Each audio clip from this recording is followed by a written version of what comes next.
പടം നന്നായിട്ടുണ്ട്. First half ചെറിയ ലാഗ് തോന്നിയിട്ടുണ്ട്. ഒരു റിയൽ സ്റ്റോറി ബേസ്ഡ് ആയിട്ടുള്ള കോട്ടയം ബേസ്ഡ് ആയിട്ടുള്ള ഒരു സ്റ്റോറിയാണ്. ഭയങ്കരമായിട്ടുള്ളൊരു ആ ഒരു പോലീസ് വേഷം അങ്ങനത്തെ ഒരു ക്യാരക്ടർ അല്ലല്ല, പക്ഷെ പുതിയതായിട്ട് ചെയ്യുന്നതിന്റെ ഒരു കോട്ടയം ക്രൈം ബ്രാഞ്ച് നല്ല ബെസ്റ്റ് ടീമുകൾ അവിടെ ഇരിക്കുന്നു. ലോക്കൽ പോലീസ് അന്വേഷിച്ച് പെട്ടിമുടക്കിയ കേസാണ്. കുറെ നാളുകൾക്ക് ശേഷമാണ് 65ഓളം ആർട്ടിസ്റ്റുകളെ ഒറ്റ ഫ്രെയിമിൽ നമുക്ക് കാണാൻ പറ്റുന്നത്.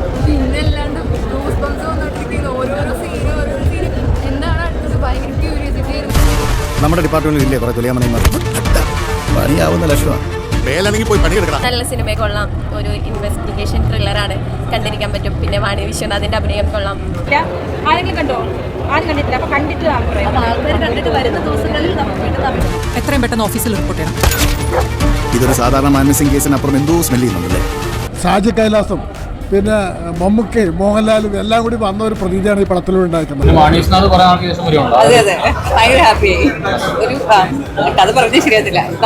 മാധ്യമപ്രവർത്തകനല്ല, അയാൾ സഞ്ചരിച്ച വഴി അത്ര സ്മൂത്ത് ഒരു പ്രത്യേക ടൈപ്പാ. എപ്പോഴാ വരുന്നത് പോകുന്നതെന്നൊന്നും പറയാൻ പറ്റില്ല. സൂപ്പർ. നല്ല ആക്ഷൻ പടമായിരുന്നു. എല്ലാവരും എന്തെങ്കിലും പോയി കാണണം കേട്ടോ. തിയേറ്ററിൽ പോയിരുന്ന കണ്ടാലേ അതിന്റെ ഒരു ഇത് കിട്ടത്തുള്ളൂ. No one, even the police force, dare to enter that place.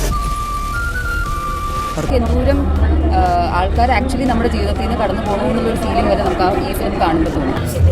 ആവശ്യത്തിന് എല്ലാം നല്ല പടം, എല്ലാവരും പോയി കാണണം. கொஞ்சம் கஷ்டப்படுவீங்க ரொம்ப. Competitiveness takes it to such a large extent എന്നുള്ളൊരു സാധനം, ആ ഒരു മെസ്സേജ് ഇതിൽ നിന്ന് കൺവേ ആവും.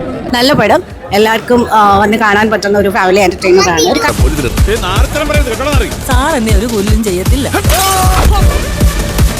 വരെ കണ്ടിരിക്കാൻ പറ്റിയ 3 മണിക്കൂറോളം ഉള്ള ഒരു ചിത്രം, ഒട്ടും ലാഗില്ലാതെ തന്നെ കണ്ടിരിക്കാൻ പറ്റിയ ഒരു നല്ല ചിത്രം.